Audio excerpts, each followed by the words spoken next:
ఓం నమః శివాయ. ఓం నమో నారాయణాయ. ఓం శ్రీ నరదృష్టి నివారణ కాళభైరవాయ నమో నమః. ఓం దాశరథాయ విద్మహే సీతావల్లభాయ ధీమహి తన్నో శ్రీరామచంద్ర ప్రచోదయాతు. హరి ఓం. మా ఛానల్కి స్వాగతం. చూస్తున్న వీక్షకులకు ప్రేక్షకులకు ప్రియ కాళ భైరవ భగవద్బంధులకి స్వాగతం పలుకుతూ మమ్మల్ని ఎంతగానో ఆదరిస్తూ ఉండబడినటువంటి ప్రియ సోదరీ మణులు అందరికీ కూడా సనాతన ధర్మ వీక్షకులకు సంరక్షకులకు శ్రీరామనవమి పండగ శుభాకాంక్షలు. అందరము రామనామాన్ని జపింపచేద్దాం, ధర్మాన్ని కాపాడుకుందాం, ధర్మబద్ధమైన జీవితాన్ని పొందుదాం. అయోధ్యలో రామ విగ్రహ ప్రతిష్ఠ అయిన తర్వాత మొట్టమొదటిసారిగా జరుగుతూ ఉండబడినటువంటి శ్రీరామనవమి కనుక రాబోయే కాలంలో మనం అందరము కూడా అయోధ్య వెళ్దాం, రాముని దర్శిద్దాం, రామతత్వాన్ని మనము తెలుసుకుందాం. 16వ తారీఖు 4వ నెల 2024 నుండి 30/4/2024 వరకు ద్వాదశ రాశుల్లో గ్రహ గమనాలు ఒకసారి వీక్షింపచేద్దాం.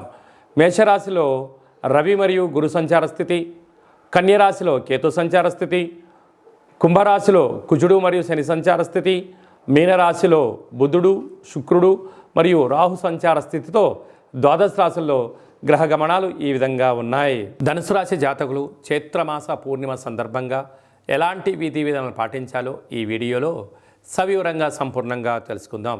ధనుసు రాశిలో ఏ నక్షత్రాలు వస్తాయనగా మూలా నక్షత్రంలో 4 పాదాలు, పూర్వాషాఢ నక్షత్రంలో 4 పాదాలు, ఉత్తరాషాఢ నక్షత్రంలో 1 పాదం కలిపితే ధనుస్సు రాశి అవ్వడం జరుగుతుంది.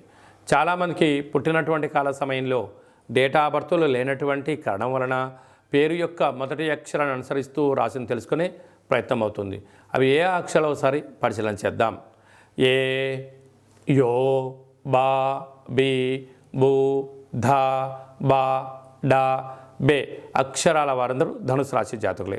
ధనుసు రాశి యొక్క అధిపతి దేవగురు బృహస్పతి.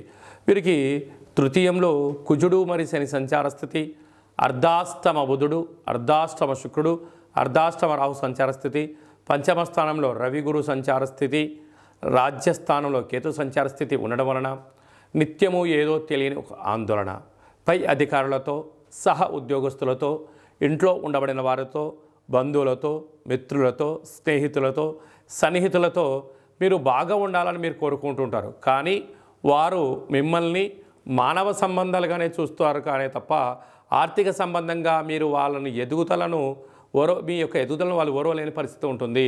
కనుక ఎంతసేపు ఉన్నా మిమ్మల్ని మాటలతో బాధ పెట్టడం కానీ లేకుంటే చేస్తున్న పనుల్లో ఎంత చక్కగా మీరు చేసినా సక్రమంగా చేయలేదని చెప్పి మిమ్మల్ని బాధ పెట్టడమే వాళ్ళ లక్ష్యంగా కొందరు ఉంటారు. కనుక అలాంటి వారిని మీరు పట్టించుకోనక్కర్లేదు.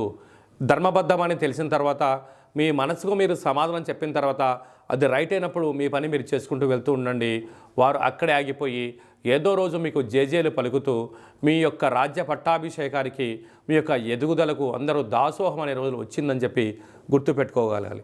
సాఫ్ట్వేర్, హార్డ్వేర్, ప్రభుత్వ ఉద్యోగస్తులు, క్రియేటివిటీ రంగాలు, యూట్యూబ్, వాట్సాప్, ఫేస్బుక్ నడిపించేటువంటి వారందరూ కూడా క్రియేటివిటీ రంగాల్లో ఉన్న వారికి చాలా మంచి కాలం అని చెప్పి గమనించాలి. కనుక ఈ చైత్రమాస పూర్ణిమ రోజున వీలైనంత వరకు పెరుగన్నాన్ని ఒక తెలుపు క్లాత్లో ఏర్పాటు చేసుకొని తెల్ల ఎల్లిపాయలు, ఉల్లిపాయలను ముక్కలుగా వేసి ఒక మజ్జిగతో కలిపినటువంటి వెన్నతో కలిపినటువంటి ఒక నూనెను 9 రకాల నూనెలను ఏర్పాటు చేసుకొని దిష్టి తీసి వేయడం వలన దోషం తొలగి అదృష్టం మీ సొంతం అవుతుందని చెప్పి గమనించాలి.